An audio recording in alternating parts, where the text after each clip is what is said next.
Irakas – draugiški žmonės, kariuomenės patikros postai ir ISIS tikrovė. Kirtus Irako ir Turkijos sieną galvojame, kad viskas ir toliau sklandžiai eisis. Tačiau reikėjo sumokėti $150 grynais už vizas, o tokių pinigų neturėjome. Mane posto vadas pasodino į automobilį ir išvežė. Tai tikrai buvo pirmas įspūdis labai geras, bet dabar kas vyksta, tai aš nežinau. Ir kur yra Nerijus, jau koks pusvalandis, tai irgi nežinau. O kol aš sėdžiu ir laukiu, tai vis kuriu planus, kas bus, jeigu neįleis, jeigu pasų neduos, ką toliau reikės daryti, ar grįžti atgal. Nu va, pasirodė Nerijus. Buvo baisu, galvoju, gal važiuosim į kalėjimą, bet nuvažiavom į banką. Kai sumokėjau už vizas, man pasakė, kad su mašina negaliu važiuoti, nes galiu ją parduoti. Bet sako, gerai jau, tiek to, matau, kad turistas. Pabaigėm savo vargus, įvažiuojam į Iraką. Kaip tu jautiesi? Aš tai bijau važiuoti iš tikrųjų, nes jie važiuoja belekai, labai nardo ir... Taip, kitoks jausmas. Galvojau, bus panašu kažkas į Egiptą, bet kažkaip ne taip kažkaip kitaip. Privažiavom patikrinimo postus. Kiek mes čia 150 buvom nuvažiavę. Pravažiavom pirmą postą, nuėjom į putelę pas bosą, o išėjus. Ir sako, einam paveiksluotis. Aš nesuprantu, ko nori. Pasivedė, nusipavaikslavom su kareiviais, su vienu, su kitu. Atvažiavom į antrą didžiausią Irako miestą Mosulą. Pabūsim, pasivaikščiosim ir tada jau į kemperį, nes čia naktim rekomendavo nei vaikščioti, nei važinėti patys, matot, kaip čia. Šis miestas nesenai buvo labai nusiaubtas karo. Nors tai buvo parkingas, bet vis tiek nejauku palikti kemperį prie griuvėsių.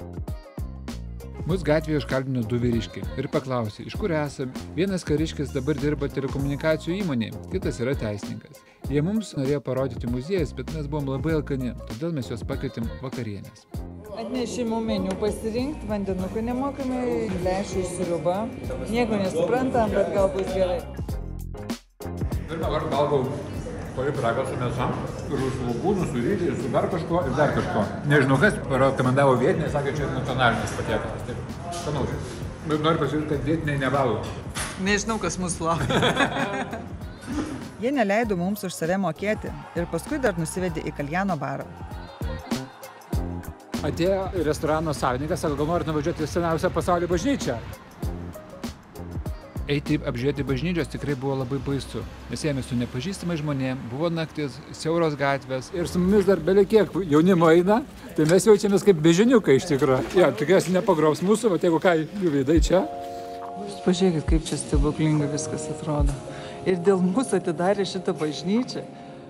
Bažnyčia buvo nugriauta ISIS, ji dar visuomenė nėra prieinama. Prieš dieną tik tais uždėjo varpus. Šitie žmonės mumis privaišino, privalgydino, laiką leido su mumis labai nuoširdžiai. O mes jas visą laiką tarinėjom, galvojom, pagrobs, užgrobikai. Paskui man asmeniškai buvo tikrai gėda prieš patį save, kad tokius nuoširdžius ir gerus žmonės taip stipriai tarinėjo. Paskui mums parodė šventą kažkokią tai vietą, kur tas vanduo teka. Tiesiog patys atėjo pasisiūlė, mes tiesiog einam kartu ir viską mums rodo. Su mumis jaunimas norėjo nusifotografuoti, o draugas pakvietė parodyti savo namus. Čia buvo ISIS kalėjimas ir dabar jie viską atstatinėja, bet kaip žiauriai viskas išbombarduota. O mūsų pasirodo draugas tai buvo pagrobtas į ISIS kalėjimą ir jį turėjo nužudyti, bet numetė amerikiečių bombą to kalėjimo ir jis pabėgo. Mes jau susiruošė miegoti, bet jie nusprendė, kad mūsų nakvynės vieta netinkama. Mūsų draugai irakiečiai veža mus į saugią vietą nakvynėj šalia savo namų ir važiuoja taip. Rytinė saulė. O, vietiniai. Brangioji, daro valgyt. Šildo. Ryte valgėme, ką mūsų draugai mums įdėjo išsinešimui. Daug sužinojome iš jų apie Mosulą ir Iraką. Iš vietinio žmogaus girdėjau, kad Irake nuo 80-mečio nėra buvę 12 mėnesių taikos. Visą laiką buvo diktatoriai, karai, okupacijos ar teroristinės grupuotės valdydavo šalį. Susipažinau su jaunu vaikinu. Jisai pasakė, kad per ISIS kovas jo šeimoje žuvo 7 žmonės. Ir kai važiuodavo ISIS kariškiai, jisai sako, aš pats drebėdavau ir verkdavau labai stipriai. Irakiečiams labai skaudu tai prisiminti. Kiekviena Mosulo šeima nukentėjo nuo ISIS. Nuo 2014 iki 2017 jie kontroliavo didelės Irako teritorijas. Spėjame, kad žuvo iki 100 000 žmonių.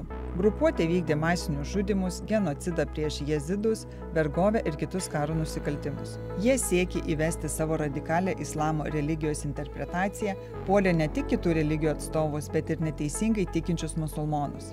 Moterys labiausiai nukentėjo tuo periodu.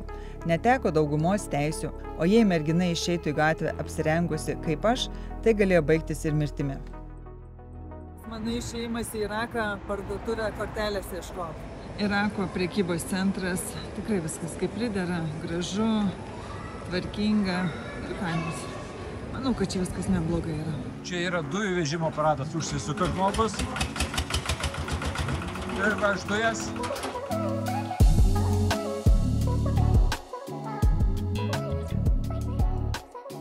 Tai tikras arabiškas turgus, labai garsus ir kvapnus. Gavome daug dovanų ir dėmesio.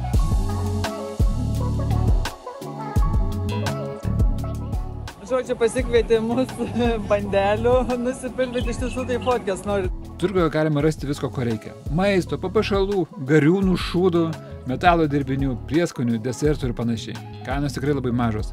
Visi nori dėmesio, neparduoti, o tiesiog su mumis pabendrauti, nors angliškai nemoka. Buvom turguje, ten atvažiavo mašina ir atidengė automatą, tai galvoju, einam. Ten buvo kariuomenės automobilis. Mums tik antra diena Irake, todėl buvo nejauku matyti tokius dalykus. Po kelių minučių grįžome, nes nieko tokio nesigirdėjo. Vėliau pripratome ir priėmėme tai kaip saugumo garantą. Atėjome gražią parduotuvę, galvom pažiūrėsim, žiūrim kavą pardavinėja, sakom kavos. Spėkit, ar mokam už kavą. Ir kava su kardamonu. Aranyžiais, labai skaniai iš tikrųjų. Aš chaliavščik jaučiu. Tu taip ir yra, fotografuojasi su mumis ir paskui duoda viską nemoka. Savo plaukus čiupina. Pasisakėm patikalą, kainuoja 7 eurus. Sakė, kad čia 2 žmonėm, bet iš tikrųjų tai čia yra 4 žmonėm. Mes valgym tai tiek, čia ryžiai, bulvės, mėsa. Baklažanai. Jaunuolis išnėjimo pinigų išsaugojimo ir griežtai atsisakė, grąžino pinigus ir viskas. Blembas, žaviuosi.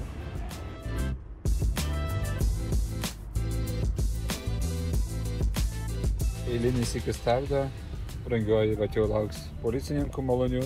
Kiekvieną kartą nuvažiavus nuo autostrados, mumis stabdydavo policininkai. Ir tai būdavo maždaug 10-12 kartų per dieną. Kai paklausdavo, iš kur esat, tai mes įgudom ir mes pradėjom visiems pritarti. Jeigu sakydavo, ar jūs iš Vokietijos, sakydom, ja, natürlich, mes iš Vokietijos. Juokingiausia buvo, kai paklausė, ar jūs japonai, tai mes sakom, yes, mes Japanese. Užėkit pas mūsų kemperį 365 puslapį, įsinuomokit ar įsigykit kemperį ir keliaukit, patirkit savo nuotykius. Mes važiuosim prieš eismo autostradui. Iš tikrųjų, tai pamatėm gyvulių turgų. Daug mašinų. Prieš didelį eismą. Esam gyvūnų turgui, bet suprantu, kad įdomiausi gyvūnai tai esam mes, nes čia visi jie vaikšto iš paskos. Ir jau išvengia, kad net karvės įmužiu. Gyvūniukus. Čia mes stebam ir Humanos parduotuvę. Šildosi kebra, šašlikėlį kepa. O, jau žinom, iš ko kepa. O, žiūrėk, kokią gražią atnešė man. Visus, ateik. O Jėzu, kokie mažiukai. Prasidėjo Karolinos žvaigždės valanda. Brangioji, baimės nerodyk akyse. Žiūrėk, ką tavo Man tai nejauku, nes atėjo vienas vyras apsirišęs veidą ir žiūri į mane, tai aš galvoju, gal aš čia per daug pažeidžiau jų ribas, tai nėra saugu.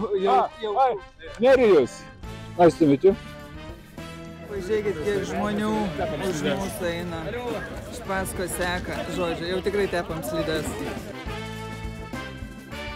Pedagoginio žiedas. Pedagoginio žiedas, biškiai.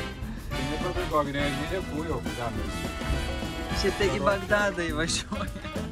Įvažinėjame į Irako sostinę ir didžiausią šalies miestą. Kuo toliau, tuo smagiau.